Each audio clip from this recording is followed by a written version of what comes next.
Hi there, and welcome to Out There, a Cryptid podcast. I'm Josh. Today, we're diving into strange memories, unexplained knowledge, and the idea that sometimes a life doesn't really end when the body does. We're exploring the stories that stretch the limits of belief and challenge what we think about existence itself. The reincarnation stories. Let's dive in.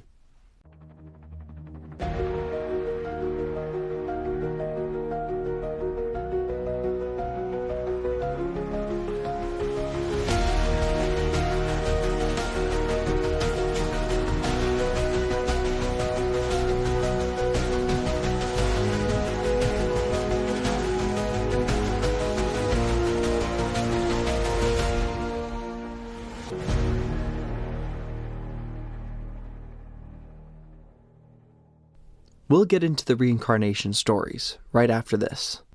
Before we get into the stories of people who claim to have lived before, we need to understand what reincarnation actually is, and why it's such a powerful and often controversial concept. At its core, reincarnation is the belief that after death, the soul, or consciousness, doesn't end. Instead, it is reborn in a new body, continuing in its journey through different lifetimes. This cycle of birth, death, and rebirth is known in many traditions as samsara. The idea isn't exclusive to any one religion or culture. It appears in Hinduism, Buddhism, Judaism, many other religions, and even among certain groups of ancient Greeks and early Christians. In the West, it's often thought of as a spiritual fringe idea, but statistically, over half the world's population holds some belief in reincarnation. In many traditions, reincarnation is tied to the concept of karma, the idea that your actions in one life influence what happens in the next, a kind of spiritual cause and effect. But there are also philosophies that separate reincarnation from any moral system. Some see it as a process of learning, growth, or even punishment. Others believe the soul simply returns because it has unresolved work to do. Whether you believe in reincarnation or not, it's a concept that has persisted across continents, cultures, and centuries. And when a child starts speaking in a different language or recognizing places they've never been, the question becomes harder to ignore. What if they're telling the truth? What's even more fascinating is that the idea of reincarnation doesn't just appear in isolated spiritual experiences. It's embedded in entire traditions, philosophies, and political systems that have spanned centuries. In Tibet, for example, reincarnation is a fundamental part of the spiritual hierarchy. For over 700 years, Tibetan Buddhists have recognized a tradition known as the Takolam system, where the spiritual leaders are believed to reincarnate across generations. The most well-known figure is the Dalai Lama, believed to be the continuation of a single soul reborn again and again in human form. When a Dalai Lama dies, monks begin an intense and sacred search to find the child who is his reincarnation. The process includes interpreting dreams, seeking out signs, and presenting the child with objects that belonged to the former Lama to see if he recognizes them. This isn't treated as a mystery. It's an organized spiritual process, followed by millions, supported by centuries of tradition. In the West, ancient philosophers weren't strangers to the idea either. Pythagoras, the Greek mathematician best known for his work in geometry, openly taught the doctrine of metempsychosis, the transmigration of souls. He claimed to remember several of his past lives, including one as a warrior at the siege of Troy. He believed the soul was immortal and moved through cycles of birth and rebirth, each life offering a chance for purification. His views later influenced major thinkers like Plato and Plotinus. Even in the modern era, belief in past lives has found its way into unexpected places. General George S. Patton, the famous U.S. commander during World War II, was convinced that he had lived many lives as a soldier.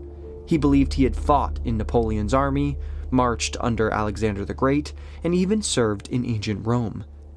He once wrote, "Through the travail of ages, I have fought and strove and perished countless times upon his star."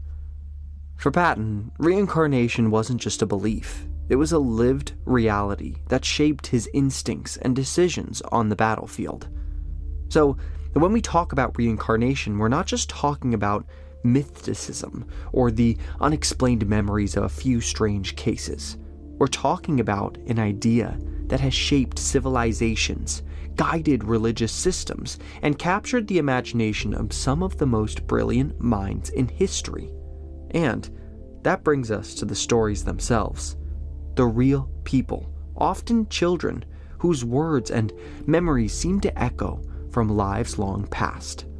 James Leininger was a seemingly ordinary boy from Louisiana, until, at just 2 years old, he began waking from his sleep screaming in terror. "Airplane crash, plane on fire, little man can't get out."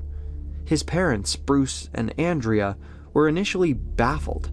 The nightmares came frequently and violently, filled with vivid imagery far beyond what most toddlers could even imagine. What began as childhood night terrors would slowly unfold into one of the most compelling modern cases of possible reincarnation. As James grew older, the details he shared became more precise and more unsettling. He told his parents that he used to be a fighter pilot and that his plane had been shot down in battle. When his father asked who shot him down, James replied bluntly, "The Japanese." He said his plane had taken off from a ship called the Natoma, and his name had been James. When his parents asked who else was there, James said, "Jack Larson." Bruce, a Christian and self-described skeptic, began researching the names and terms his son repeated. To his astonishment, he found that USS Natoma Bay had been an actual escort carrier in the Pacific during World War II, and Jack Larson had served on it. Even more shocking, the only pilot from the Natoma Bay who had been killed during the Battle of Iwo Jima was a 21-year-old man named James M. Houston Jr. James Leininger began to reveal even more specific knowledge that his parents could not explain. He named a specific aircraft, the Corsair, and even corrected adults who misidentified parts of airplanes, using terms like drop tank instead of bomb. He pointed to a photo of Iwo Jima and said, "That's where my plane was shot down." When his parents introduced him to Houston's surviving sister, Anne Barron, the child shared intimate details about their family, including the names of their parents and even events from their childhood, things no outsider could have known. Anne later remarked that James seemed exactly like her brother in personality and speech, saying it was just James' way of talking, the way he carried himself. He was so familiar. At this point, the story caught the attention of Dr. Jim Tucker, a child psychiatrist at the University of Virginia, who specialized in reincarnation research. After extensive interviews and cross-referencing historical data, Dr. Tucker concluded that James's memories were not only accurate, but incredibly detailed. Beyond the scope of chance or parental suggestion, according to Tucker, James's case was one of the strongest reincarnation cases he had studied in the Western world. James's parents eventually published a book about their journey, titled Soul Survivor: The Reincarnation of a World War II Fighter Pilot. In it, they recount not only their son's terrifying dreams and uncanny memories, but also their own transformation, from skeptics to reluctant believers, in something they never thought possible. Over time, the nightmares faded, and James moved on with his life. But his story remains a chilling and compelling example of what some believe to be evidence that the soul survives death, and many return with unfinished business. From a modern American boy remembering a life as a World War II fighter pilot, we cross continent and centuries to meet a Swedish girl whose memories reach into the shadows of World War II itself. Barbro Karlin, who claimed she was Anne Frank. Barbro Karlin was born in Sweden in 1954, but from the moment she could speak, it was clear she felt she belonged to another time and another identity. By the age of 2, she was telling her parents that her real name wasn't Barbro at all. It was Anne Frank.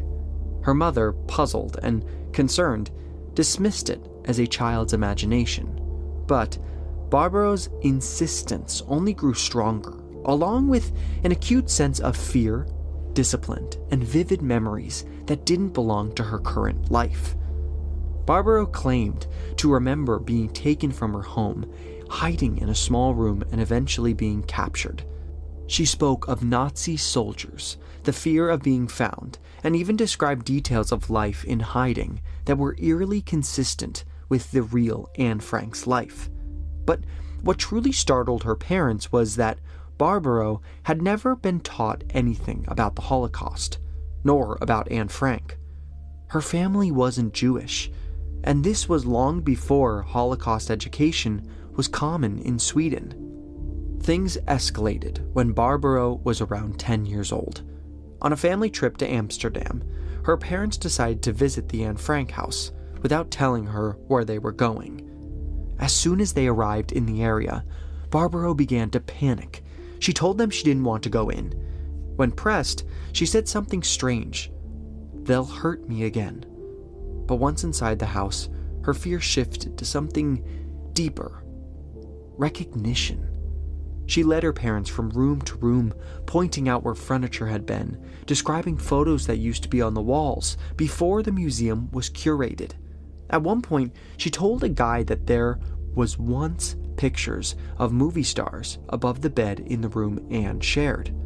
The guide was shocked. Those details weren't known by most tourists, but they matched the original descriptions from Anne Frank's diary.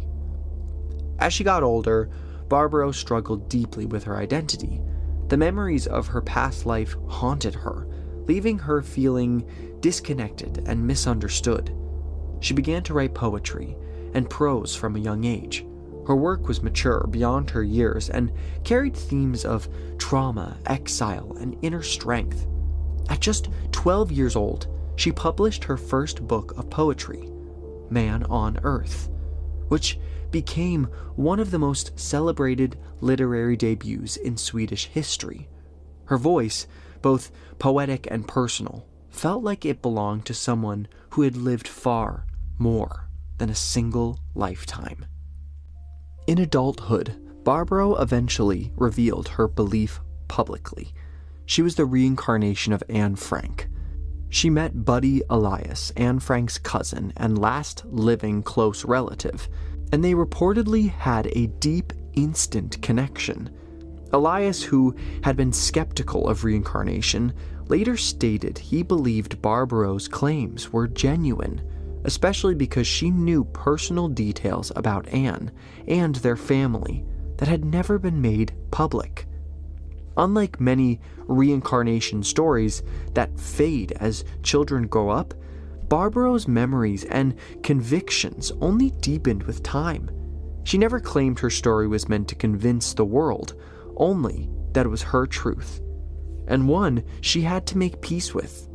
Her case remains one of the most well-known reincarnation stories tied to a historical figure, and it continues to raise questions about memory, trauma, and whether something of the soul might survive death, and even return to tell its story. While Barbro's story ties closely to the tragic events of the 20th century, our next case takes us much further back, across the ocean to India, where a young girl named Shanti Devi stunned an entire nation with her vivid memories of a past life. More on the reincarnation stories right after this. In 1926, a girl named Shanti Devi was born in Delhi, India. For the first few years of her life, she appeared like any other child. But by the time she was 4, Shanti began speaking of another life, one she claimed she had lived in, a place called Mathura, nearly 90 miles away. She told her bewildered parents that her name was Lugdi Devi, and that she had died shortly after giving birth, and that she had a husband named Kedar Nath.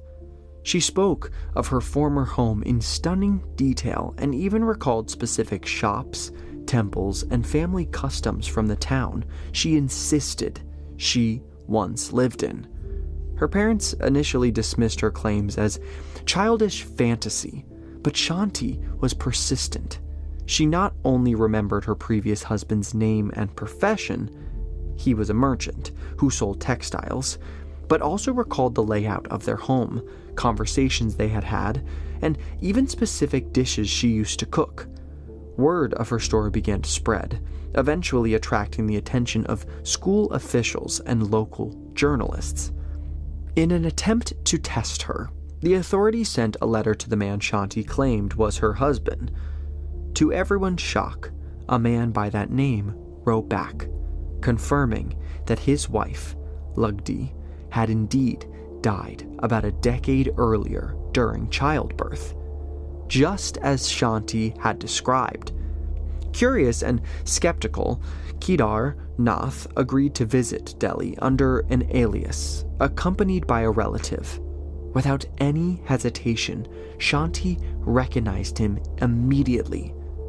And not only that, she also correctly identified the relative and addressed both men using intimate language that would have been appropriate only for a wife and her brother-in-law. Following the encounter, Shanti was brought to Mathura, escorted by researchers and government officials. Upon arriving, she navigated the streets without help, led investigators to what she claimed was her previous home, and identified members of her past family without prompting. She even greeted her former son, now a young boy, with a maternal affection, calling him by pet names that only his late mother would have used. She pointed out changes to the house that had been made since Lugdi's death, and answered private questions about her former life that left the family stunned. The case was so compelling that it drew the attention of Mahatma Gandhi, who ordered a formal investigation. A committee of prominent researchers and scholars was formed to examine the details, and their 1936 report largely supported the authenticity of Shanti's claims. They found no evidence of fraud or coaching, and concluded that Shanti Devi's knowledge of Lugdi Devi's life was far too specific and accurate to be explained by coincidence.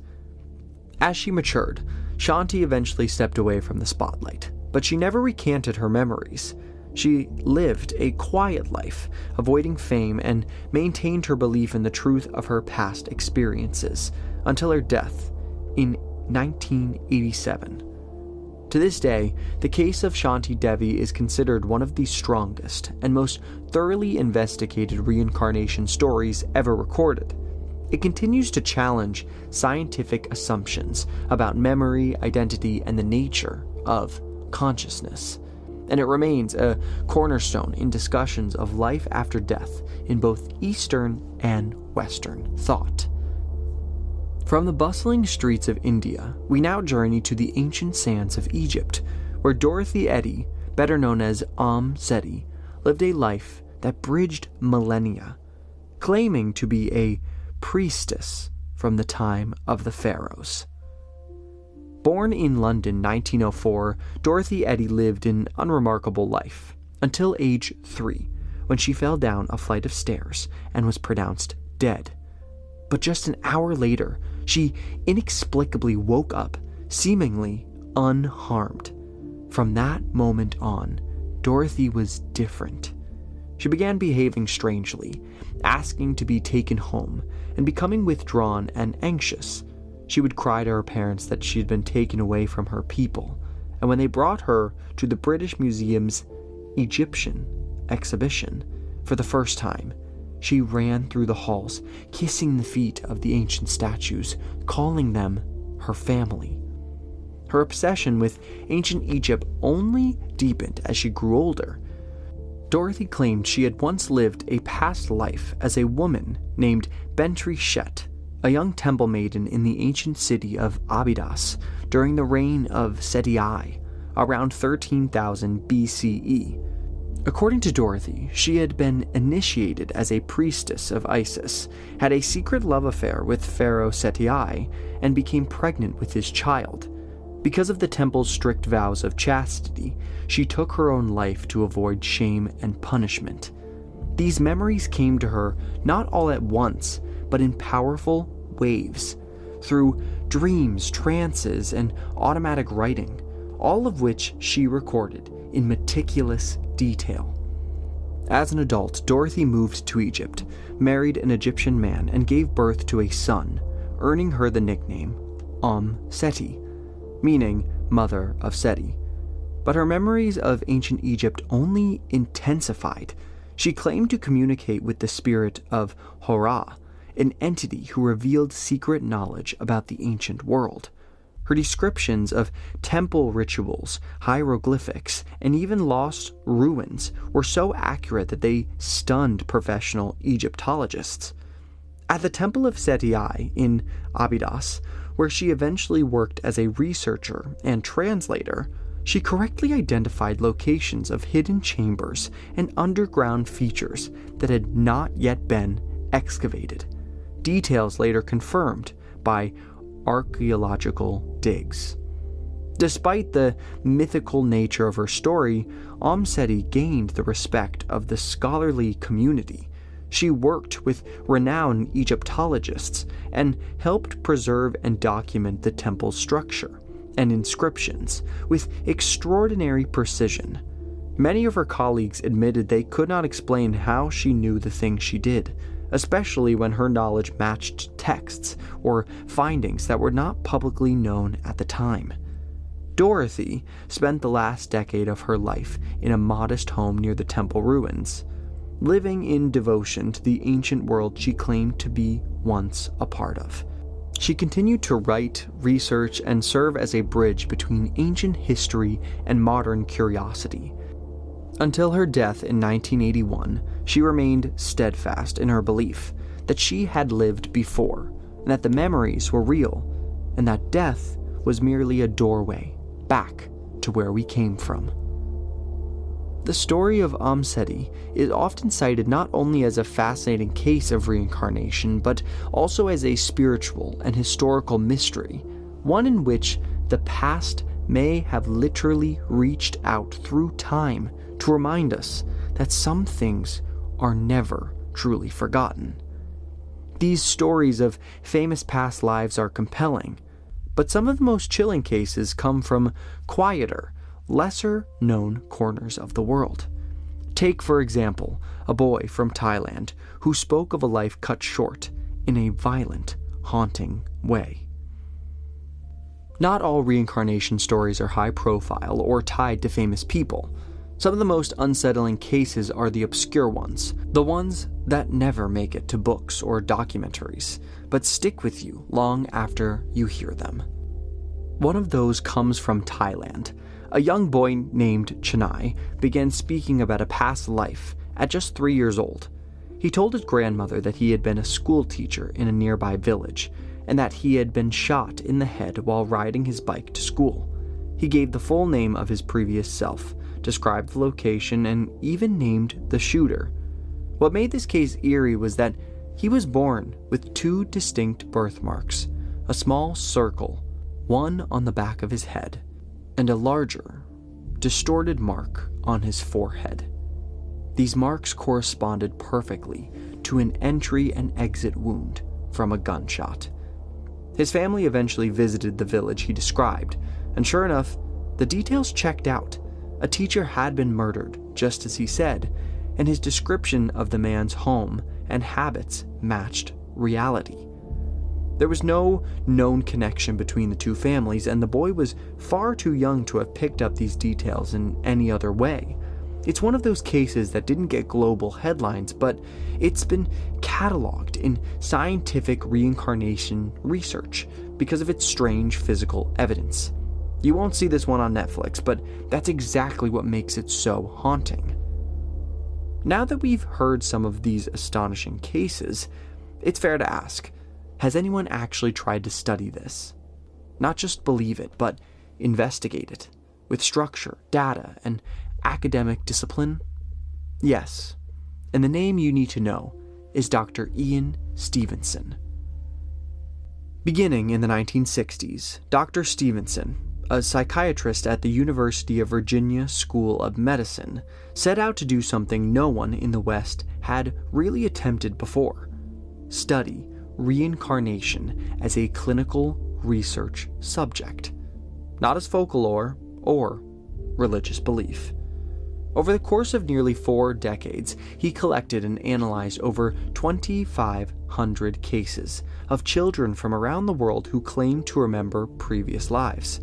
Stevenson didn't take these claims at face value. He used rigorous methods, cross-checking facts, interviewing witnesses, documenting timelines, and traveling, sometimes within days of a child making a claim, to preserve first-hand accounts.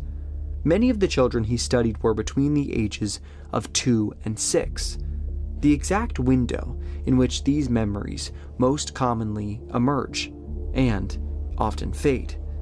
What made Stevenson's work especially remarkable were the patterns. In case after case, children remembered specific names, places, and deaths of people they had never met. Some would speak dialects they'd never been exposed to, and most chilling of all, some were born with birthmarks or deformities that aligned with the fatal wounds of the people they claimed to have been. Stevenson meticulously photographed and compared these physical traits to medical or autopsy records from the prior individuals. In many cases, the matches were disturbingly precise. His landmark book, 20 Cases Suggestive of Reincarnation, published in 1971, became the cornerstone of modern reincarnation studies. It was praised for its thoroughness, even by skeptics, and helped bring legitimacy to a topic most scientists wouldn't touch. Of course, Stevenson's work wasn't universally accepted. Critics pointed to cultural bias and the suggestibility of children, or the possibility of unconscious influence from family members. But what made his work so difficult to dismiss was the sheer volume of data and the level of detail. These weren't vague feelings or dreamlike stories. They were names, addresses, dates, and scars that lined up. Today, his legacy lives on at the Division of Perpetual Studies at UVA, where researchers like Dr. Jim Tucker continue his work. They've carried the torch into a new generation with the same central question: what happens after we die? And more specifically, what if some of us come back and remember? So, what do we do with all of this? These stories, children remembering names, places, even violent deaths, are more than just creepy coincidences. When you hear case after case of kids identifying relatives they've never met, speaking unknown languages, or carrying scars that match another person's fatal wounds, you have to ask, what's really going on here? For those who believe in reincarnation, the answer is simple. These are past lives bleeding through. The soul, or consciousness, is thought to survive death and enter a new body, carrying with it fragments of memory or emotional residue from its former existence. Some spiritual traditions say we reincarnate to learn lessons, burn off karma, or finish work left undone. Others believe it's not about mortality at all, but simply part of a natural cycle, the soul moving through time like the seasons. What's interesting is that these memories most often show up in very young children, usually between the ages of 2 and 6, and tend to fade as they get older, almost like a window that opens for just a few years, offering a glimpse into something deeper. But not everyone buys that explanation. Some psychologists argue these children are simply imaginative or fantasy-prone. Maybe they've overheard stories from adults, seen something on TV, or even unintentionally coached by parents eager to believe. Young brains are constantly filling in gaps and memory, especially in early childhood. It's far from reliable. It's entirely possible that a child could absorb a handful of random facts and stitch them together into something that feels like a memory. Still, that doesn't account for every detail, especially when children recall events or names from entirely different countries or cultures, or reveal information that was never publicly known. There's also a theory called genetic memory, which suggests that certain emotional or sensory experiences could be passed down biologically, like trauma encoded in our DNA.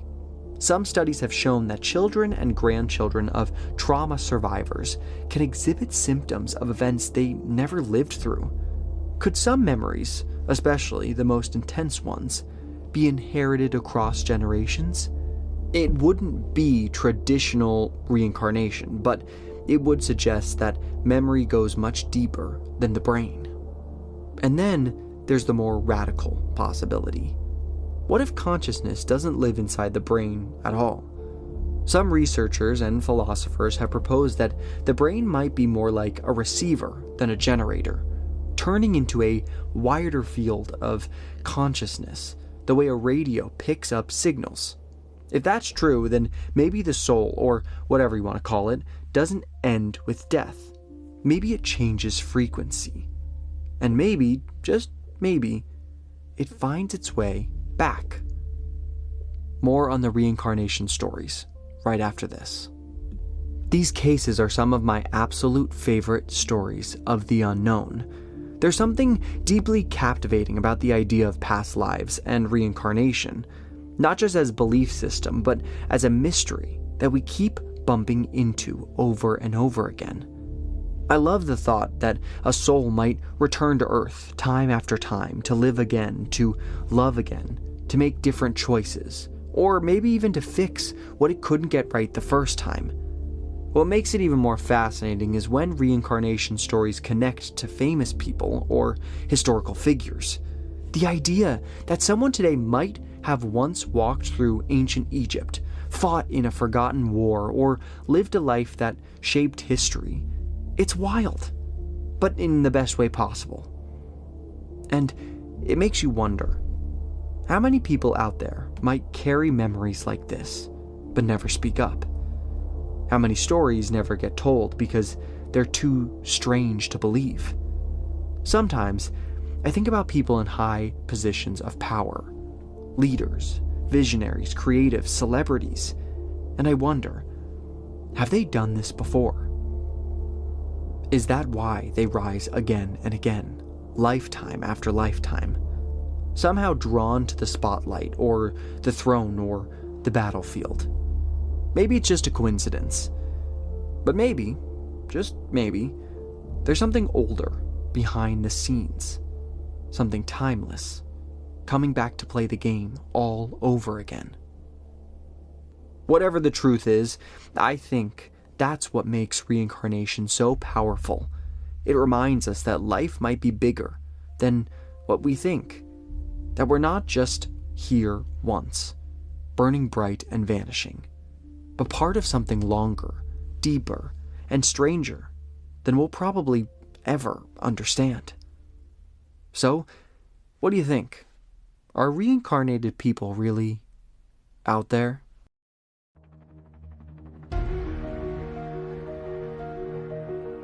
Be sure to follow us on Instagram @OutThereCryptids for episode posts, updates, and more. Join our community on Discord, where we dive even deeper into the mysteries we explore here on the podcast. The link can be found on our Instagram. And if you're loving the show, consider supporting us on Patreon. As a patron, you'll get exclusive perks like bonus episodes, early access, and even surprises. See you next week.